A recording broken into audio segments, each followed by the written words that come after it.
নমস্কার বন্ধুরা, বাংলা বার্তায় আপনাদের স্বাগত। তো ইতিমধ্যেই আর্চিকর ঘটনার যে আঁচ সেটা শুধুমাত্র বাংলায় সীমিত থাকেনি, ছড়িয়ে পড়েছে সারা ভারতবর্ষে।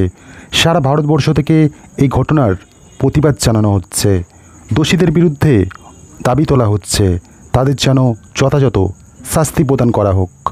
এই আর্চিকর ঘটনায় বাংলার শাসক যে চাপে পড়েছে বিভিন্ন মহল থেকে, তাদের উপর বিভিন্নভাবে চাপ সৃষ্টি করছে এবং তারা নিতান্তই কিভাবে সেই পরিস্থিতি থেকে বেরিয়ে আসা যায়, কিভাবে এর বিপক্ষে কোনো যুক্তি খাড়া করা যায় বা কিভাবে এই চাপ থেকে মুক্তি পাওয়া যায়, সেই সমস্ত কলাকৌশল তারা অবলম্বন করছে। তাদের পক্ষ থেকে বিভিন্ন সাফাই দেয়া হচ্ছে, যা যা তাদের করণীয়। কিন্তু এই সমস্ত কিছুর মাঝেই শাসক দলের নেতা এবং একজন সাংসদ কল্যাণ ব্যানার্জি হঠাৎই বচসায় জড়িয়ে পড়লেন, হাতাহাতিও হলো। কিন্তু এখন প্রশ্ন হচ্ছে, কেন তিনি মেজাজ হারালেন এবং কেনই বা তিনি বচসায় জড়ালেন।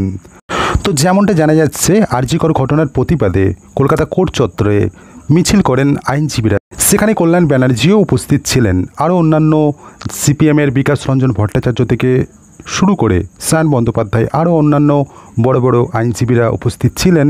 এবং সেখানে যখন সেই মিছিল চলছিল, এই অভিযোগটা সামনে আসে যে বিকাশ রঞ্জন ভট্টাচার্য মিডিয়াকে কিছু বলেন আরজিকর ঘটনা প্রসঙ্গে। হঠাৎই সেই বক্তব্য শুনে মেজাজ হারালেন কে? কল্যাণ ব্যানার্জি, এবং সেই বক্তব্যকে ঘিরেই বচসা বাঁধে এবং সেখানে হাতাহাতি পর্যন্ত শুরু হয়ে যায়। কিন্তু শেষ পর্যন্ত পাশের যারা আইনজীবীরা ছিল তারা এসে পরিস্থিতি সামাল দেন, কল্যাণ ব্যানার্জিকে দূরে সরিয়ে নিয়ে যান। তো বিকাশ রঞ্জন ভট্টাচার্য যে বক্তব্য মিডিয়ার সামনে করেন, তার পরিপ্রেক্ষিতেই কল্যাণ ব্যানার্জি বলছে আরজিকর ঘটনায় তারাও দুঃখিত, তারাও বিচার চাই। কিন্তু কল্যাণ ব্যানার্জির অভিযোগ, বিকাশ রঞ্জন ভট্টাচার্য মিডিয়ার সামনে অসত্য কথা বলছেন। এবং তারপরেই সেই পরিস্থিতির পরিপ্রেক্ষিতে ধাক্কাধাক্কি শুরু হয়ে যায়, হাতাহাতির পর্যায়েও পৌঁছে যায়।